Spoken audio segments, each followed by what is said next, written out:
दिसतेस तू, किती उजळतेस. अगं घरातच खाणं पिणं ना म्हणून.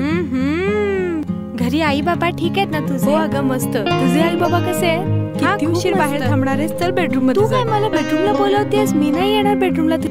तू पण ना काय पण बोलते. मी तुला गप्पा मारायला बोलवते, बेडरूम मारायला. मी तर काहीतरी वेगळंच समजले.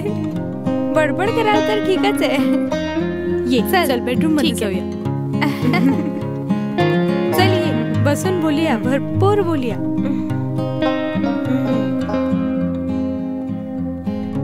तू घरीच आहेस, तुला बोर नाही होत?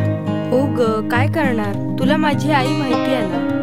बोर खूप होतं, पण माझे आई बाबा बाहेर नाही सोडणार मला. चुकीचं काम करणार असेल तर आपण घरी पण करूच शकतो ना, हे तिला माहिती नाही.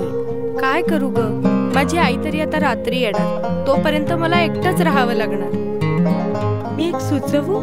आई येईपर्यंत आपण काहीतरी करायचं का ग? हो बोल ना, काय करायचं? माझ्या मनात ना किती दिवसांपासून बिअर प्यावंसं वाटत होतं, पण आजपर्यंत संधी नाही मिळाली. आज ट्राय करायचं का? बिअर पिण्यासाठी आणून खरेदी पण करून ठेवली. मी कधी म्हटले मी खरेदी करून आणून ठेवली आहे म्हणून? कसं आणायचं? आपण दोघं जायचं? किती वेडी आहेस ग तू. आपण एकत्र गेलो आणि आपल्याला कोणी पाहिलं तर? मला तरी खूप भीती वाटतेय. आपण शॉपिंग मॉल मध्ये काही घेऊ शकतो का?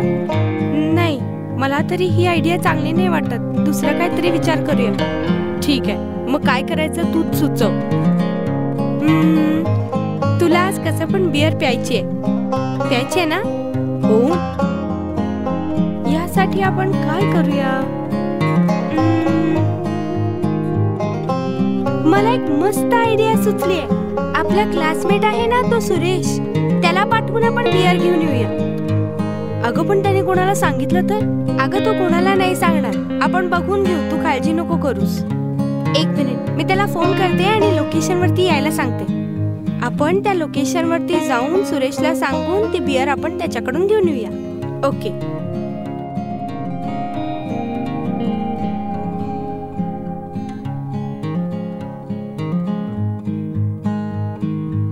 हॅलो सुरेश.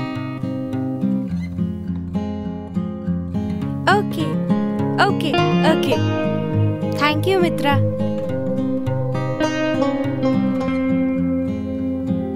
मी सुरेशशी बोलले, तो एका तासात घेऊन येतोय. त्याचे खरेदी करून झालं की तो आपल्याला कॉल करेल.